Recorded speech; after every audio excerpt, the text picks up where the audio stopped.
The 125th birth anniversary of Netaji Subhas Chandra Bose, one of the greatest of individuals this land ever produced, is being celebrated this year. On this occasion, here is a short presentation which looks into some of his greatest achievements.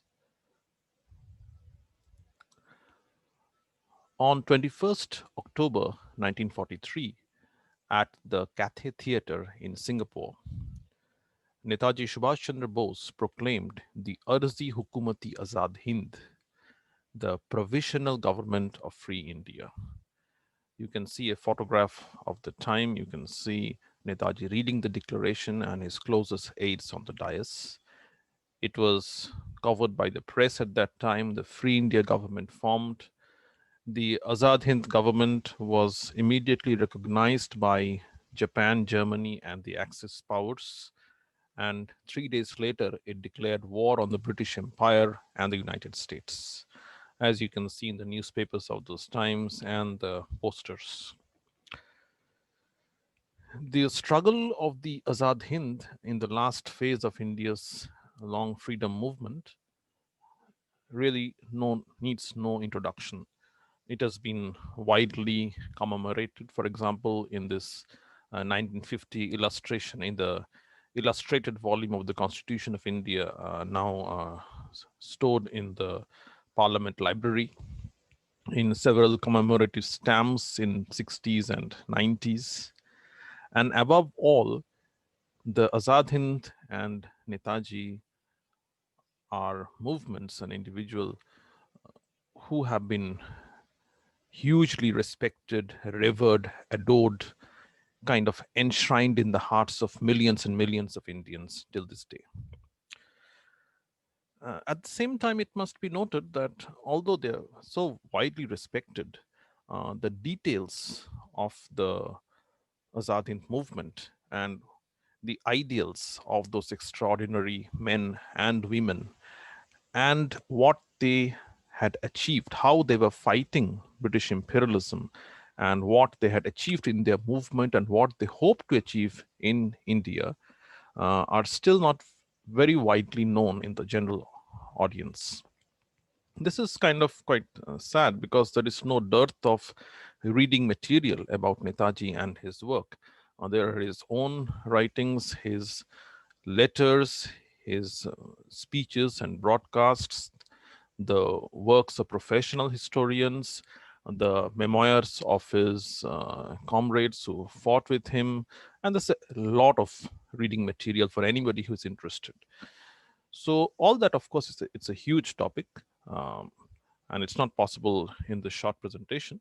But one of the ways that we can try to understand the Azad Hind and its ideals and its achievements is to look at the symbols and the emblems that the Azad Hind had used. And it is through those, that symbolism, you can understand that symbols are important for any movement, for any identity. And it is through those symbols that we can understand the inclusive, the pluralistic, the pan-Indian nationalism that Netaji Subhash Chandra Bose believed in, and what could be his lasting legacy to us Indians. This on this occasion, because it's being so celebrated this year, especially keeping in mind the West Bengal election, this is a good time to try to recollect these great ideals. The symbolism of the Azad Hind. The first symbol that obviously must be noted is the national flag of the Azad Hind. The flag of the Azad Hind was the tricolor, Tiranga, with the charka in the center. You can see the Azad Hind Fauj marching to the front. You can see at a meeting in Singapore, and if I just go back a couple of slides, you can see on the day the declaration was made. This is the tricolor with the charka in the middle. Now, why was the Azad Hind using this flag? The Azad Hind was using this flag because this was the flag that had been used by the Indian freedom struggle since the early 1930s. This is the flag that had been used by the Indian freedom movement right from around 1930-31 consistently. And although the Azad Hind movement was based outside India, Netaji believed, sincerely believed, and wanted to give the strong message to everyone that the Azad Hind movement is a continuation of the long tradition of freedom struggle that has been going within India for years. This is something he believed in. This is he wanted everyone to realize. This applied for his countrymen, his fighting soldiers, and the opponent, the British. And one of the strong ways to convey that message was to use the flag, the tricolor with charka, that had been something that all freedom loving Indians had already associated themselves with for the last 10, 15 years. This formed the basis for the Azad Hind's flag. Do note that this flag was used in Southeast Asia. Before that, when Netaji was in Germany, he had built the Indisch Legion, the Indian regiment associated with the Wehrmacht, the German army. And you can see this is at the flag raising ceremony over there. And as you can see that it is the tricolor, but it has the springing tiger in the middle. The springing tiger was also part of the shoulder or the arm badge of the regiment. And the tiger, with its association of Tipu Sultan, assumes the position of our emblem. Now, as we all know that Tipu Sultan, the ruler of Mysore, the 18th century ruler of Mysore, is known in history for his uncompromising fight with the British imperialism. And Tipu Sultan, just like the Rani of Jhansi, uh, fought the British till the end and was killed in battle. And so by having Tipu's tiger, he was known as the Tiger of Mysore.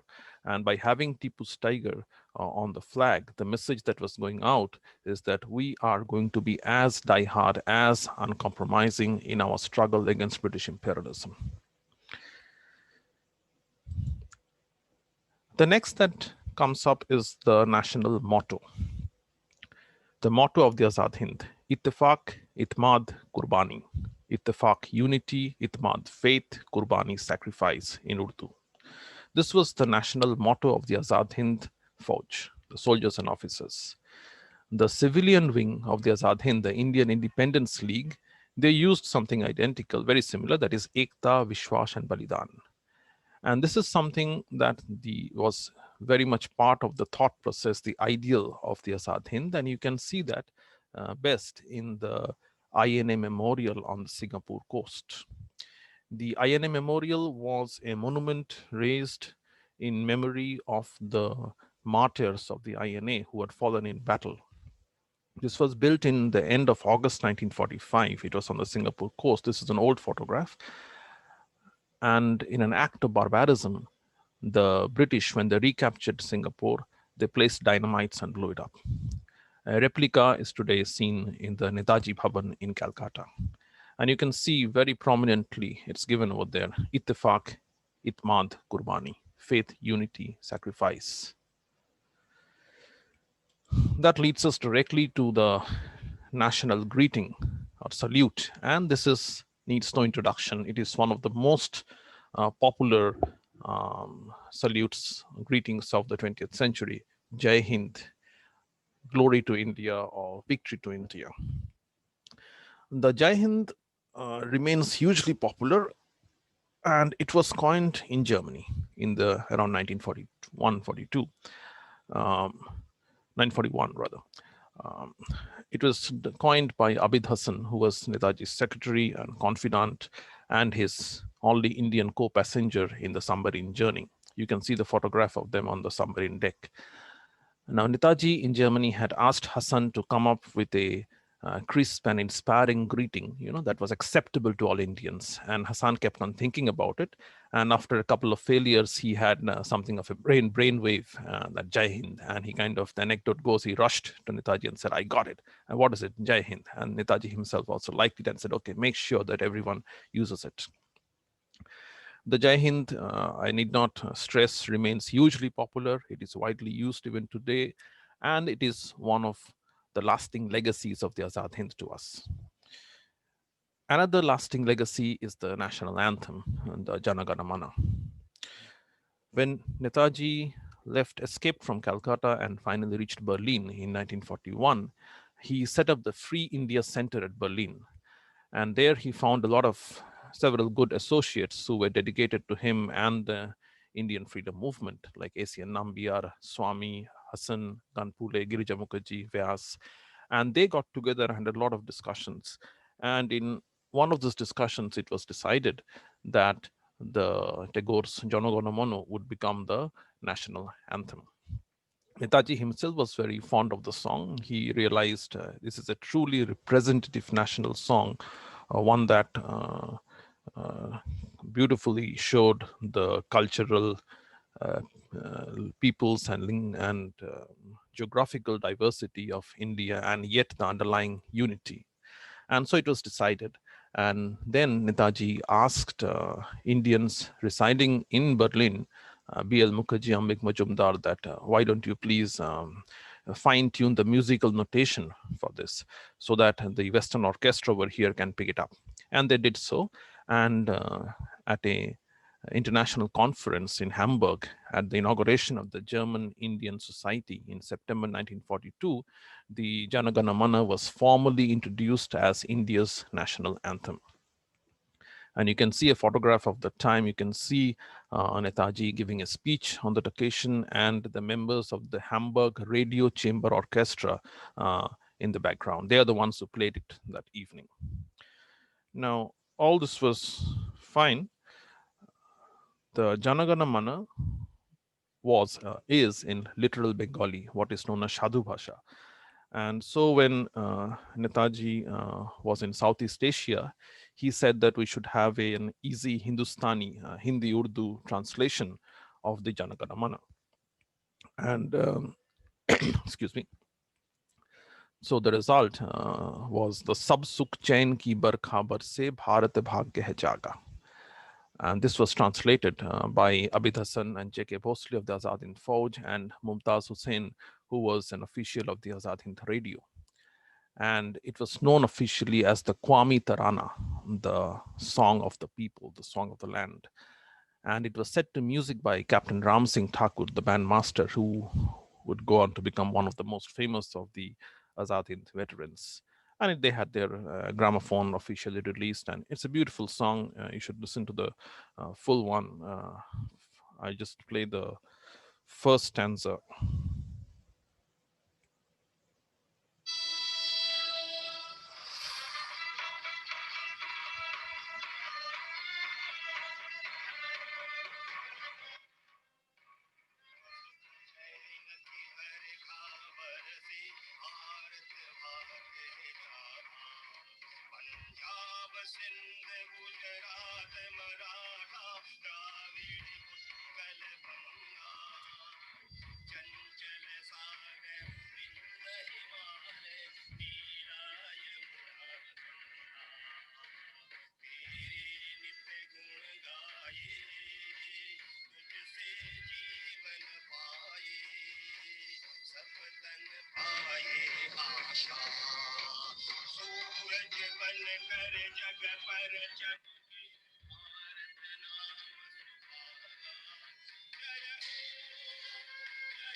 The first stanza of the national anthem of the Provisional Government of Free India.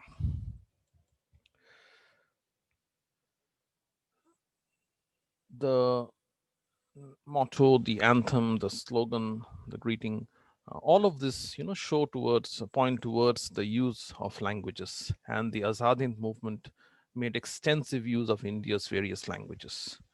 It started with this bilingual magazine published from Berlin, the Azad Hind, the Freish Indian, published in English and German. And more important was the Azad Hind radio, which started broadcasting from Berlin and then from Singapore. And the Azad Hind radio used to have daily broadcasts in 7 Indian languages: Hindustani, Bengali, Tamil, Telugu, Gujarati, Farsi, and Pushtu. The Azad Hind radio officials were tasked with having daily broadcasts on a wide variety of subjects, especially related to the Azad Hind movement. In addition, all of Netaji's English and Hindustani speeches were immediately translated to Tamil and rebroadcast. For example, the Declaration of Independence was done in all these three, in the three languages. You can see that the whole idea was that Netaji realized that language is something very close to people, and there should not be any feeling that one language is trying to be dominant on the others. And it was giving equal respect to all the languages was also a very strong way of getting all Indians together. And that is what the Azad Hind was trying to do all throughout. Again, the pan-India, the pluralistic nationalism of the Azad Hind was over here. When we talk of the Azad Hind today, we talk of the Azad Hind Fauj. Now, it must be realized that the Azad Hind Fauj was the formal military wing, the official army of the provisional government. The Azad Hind Fauj was a fighting force, mainly infantry. Its fighting units were the three divisions, approximately 43,000 to 50,000 soldiers. And the three divisions saw action during the Burma and the Imphal campaigns of the Japanese and the INA. In addition, there were around 5 divisions in various stages of recruitment and training. Notably, in the first IN division, there were the Gandhi Brigade, the Nehru Brigade, and the Azad Brigade. Now, this nomenclature is extremely interesting, and by naming his forward units as after the three most famous, the three most popular freedom fighting leaders in the struggle at home, Gandhiji, Jawaharlal Nehru, and Maulana Azad, Netaji was clearly giving the message that the Azad Hind and the struggle of the Azad Hind and the struggle within India are basically the same thing. Makes it very relatable to the people and everybody around. It's notable that there was no Subhash Brigade. I think he was quite conscious that there should not develop a kind of a personality cult around him. However, there was a forward guerrilla unit drawn from selected troops of the INA 1st Division, and they informally referred to themselves as the Subhash Brigade. Netaji himself was aware of this, and he told them more than once, don't do that. But they kept on, informally, they loved saying so. Among the other units was the Bahadur Group, a commando unit. And the Bahadur Group is notable because its commanding officer, Colonel Shaukat Ali Malik, he, on 14th April 1944, raised the Indian flag on Indian soil for the first time at Moirang in Manipur, where the British and Americans retreated. So Colonel Malik gets the credit for being the first to raise the Indian flag on Indian soil. And this day, you can see the plaque over there, and this day is commemorated as Moirang Divash. Of course, the most famous of the fighting units of the Azad Hind Fauj is the Rani of Jhansi Regiment, the all-women's fighting force of the INA. This was included around 1,000 women soldiers and was led by Lakshmi Swaminathan, and later on Lakshmi Swagal, who became such a famous personality, and Janaki Nahappa. Most of the women soldiers were in their late teens and early 20s, and they were from subaltern families of South Indian plantation workers living in Malaya. And this idea that there must be a all-women's regiment who actually take part in battle, Lakshmi Sehgal says that in her recollections that this was Netaji's idea, all in all. And this is something it was not really a new idea for Netaji, because right from the days when he had joined the freedom struggle, it actually came from his great guru, Deshbandhu Chittarajan Das, that he had passionately believed that women must have their active role in the freedom movement. It's kind of very sensible. 50% of Indians women. So if they are not taking part, the movement is not complete. It's kind of that simple logic. And when he got a chance, when he built up the chance to have the Azad Hind Fauj, he made sure that the women will have a fighting chance. And Lakshmi Sehgal has recalled that Netaji called her for a meeting and said, "See, I don't want it to be a kind of a Photoshop business, a photo shoot, sorry, photo shoot business that you'll have a uniform, nice uniform and being parading, doing some parade in Singapore. I don't want that. I want you guys to get actually trained and go to battle. Now, this is the big responsibility. Question is, can you do it?" And she agreed, and obviously she agreed, and so did Janaki Nahappa and these women. And this would be something that would transform their lives. Netaji did this because he was a very progressive person.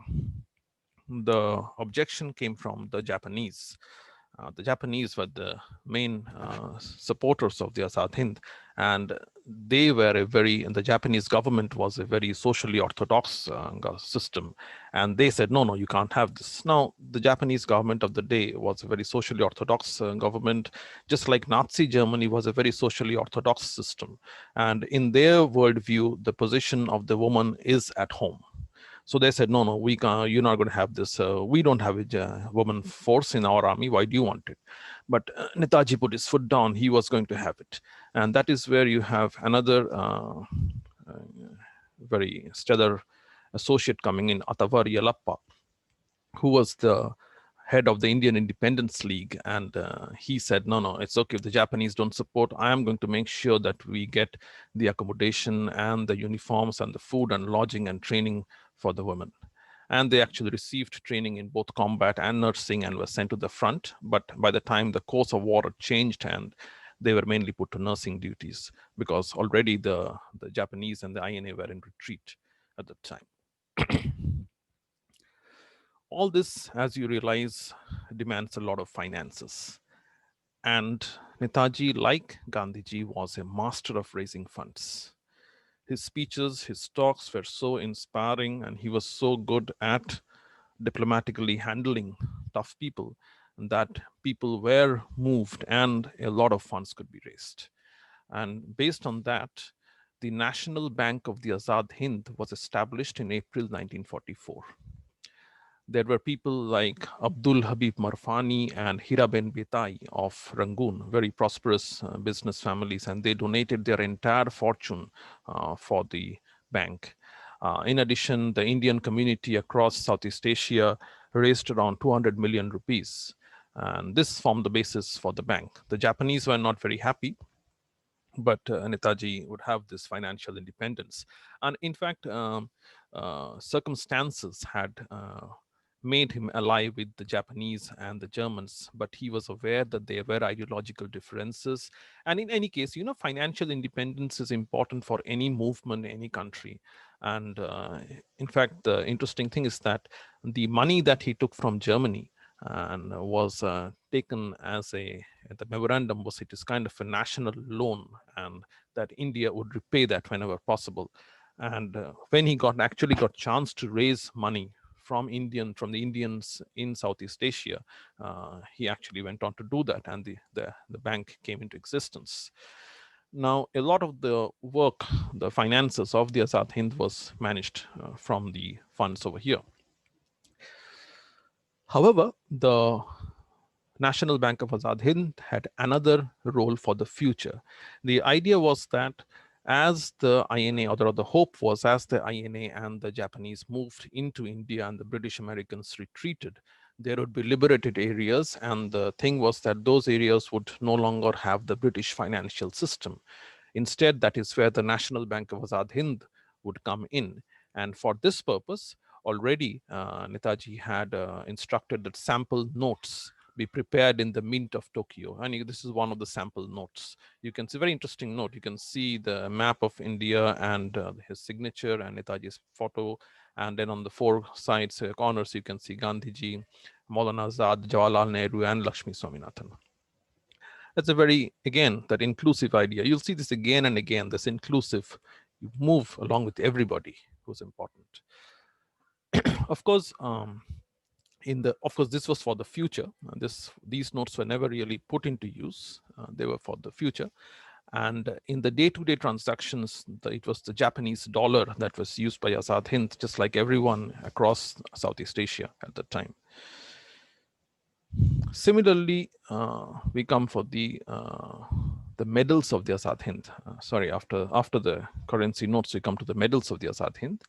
If you see the Azad Hind Gazette, you'll see that there are a number of medals are listed, and among them, the Sher-e-Hind and the Sardar-e Jung are of a conspicuous gallantry in battle. And you can see over here a photograph Netaji pinning the medal on one of the injured INS soldiers. The Sher-e-Hind was awarded to Captain Kunwal Singh and Captain Ganeshi Lal, and Sardar-e Jung to Colonel Shaukat Malik of Mairang. In addition, for the civilian members, there was the Sevak-e-Hind, and Abdul Marfani and Hiraben Betai were awarded for their contribution to the freedom movement. Just like the currency notes, there were the stamps. It all shows these stamps again were printed in Germany and I think also later on in Tokyo. And the plan was to use this in the liberated zones. It all shows, and you can see the stamps, you can see the use of the charka, the INA, the idea of seva, working for people, the nursing, the thrust on the agriculture, the farmers. It shows, while these are for the future, it shows how meticulous, how planned Netaji's thoughts had been. And if the idea being that if the military plan had worked out, if the Japanese had managed to back him, if the war had not changed course, he would have been ready for a very easy, relatively easy, transition from the British rule. His plans were very much in place. There must be noted that any government must have some control on land. And the thing was that the Azad Hind, although it had the support of thousands and thousands of Indians in Southeast Asia and for Indians in India who knew about it, the Azad Hind government did not have any jurisdiction over Indian land.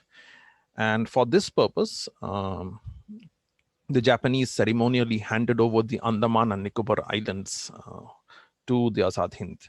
Netaji traveled to Port Blair and raised the flag in the end of December 1943, and the islands were renamed Shahid and Swaraj. And you can see the photograph of the time. You can see Netaji looking towards the mainland India on the Andaman beach. However, it must be noted that the actual control of the islands stayed with the Japanese commanders. And they were actually quite oppressive to the Andaman people, and people were really, really bugged with them.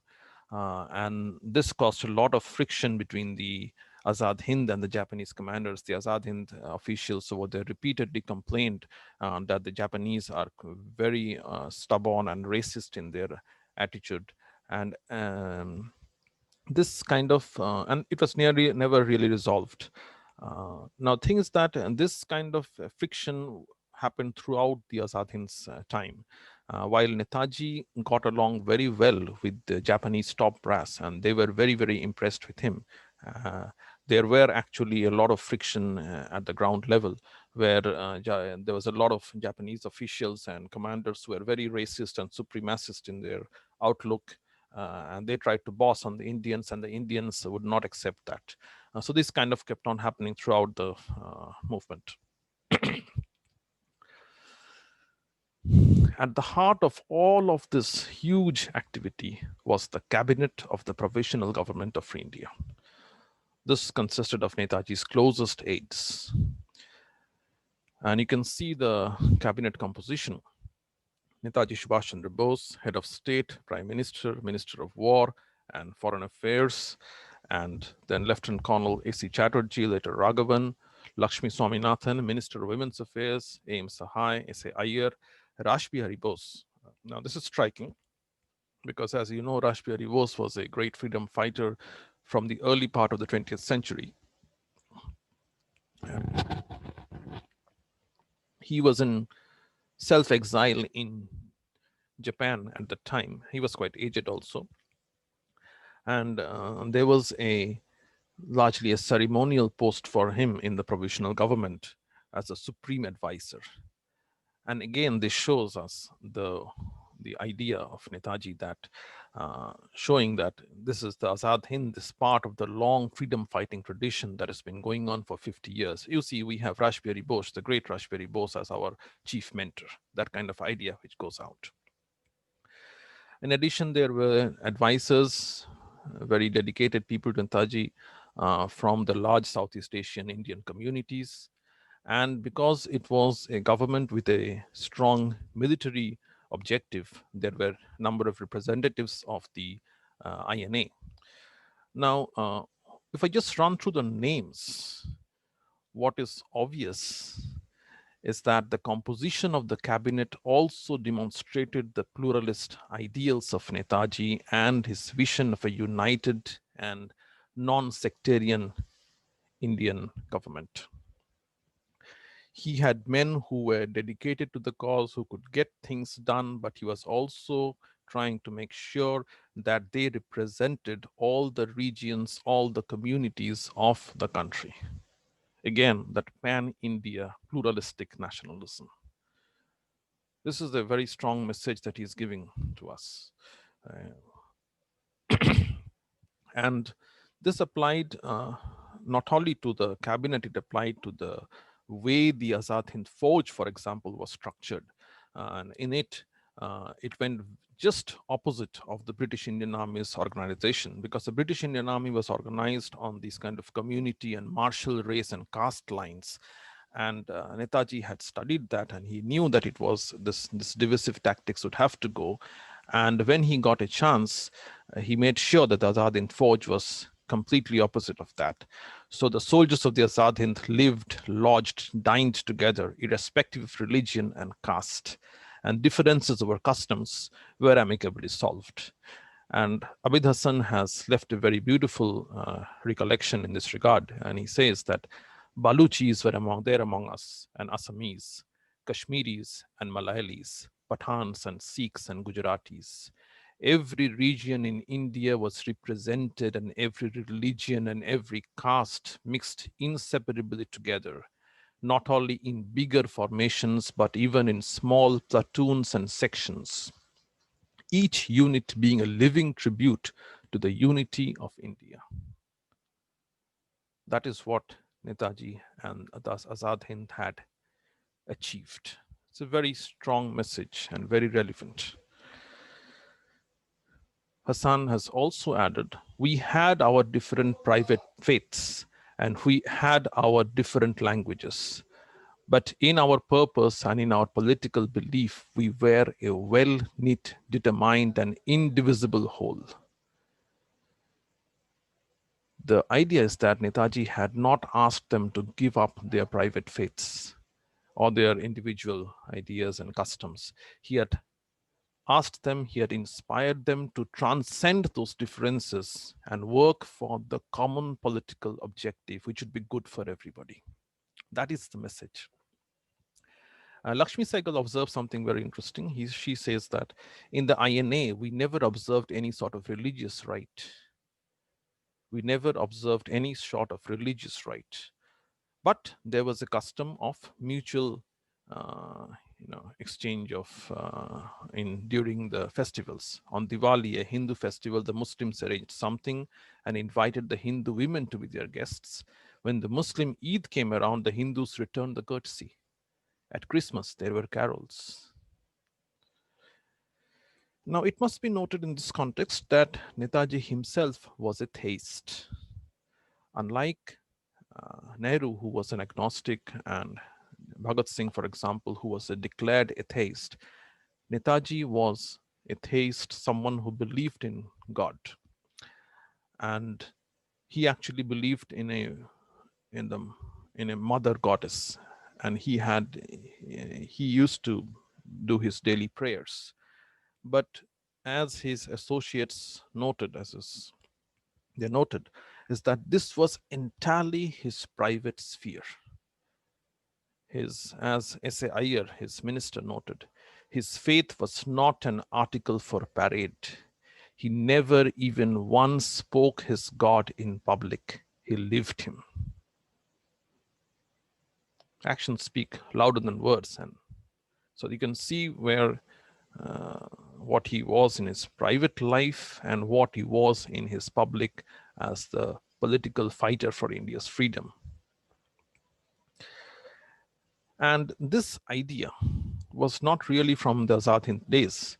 Uh, for example, in his famous presidential address at the Haripura session of Congress 1938, Netaji listed it out that every citizen has the right of free expression of opinion. It's a very big speech, and everybody interested should read the speech because it's the biggest speech that Netaji gave ever in India.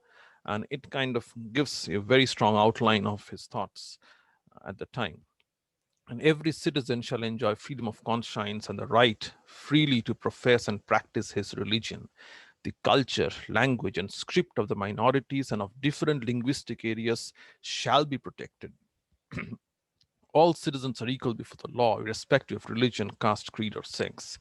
The state shall observe neutrality in regard to all religions. The franchise shall be on the basis of universal adult suffrage.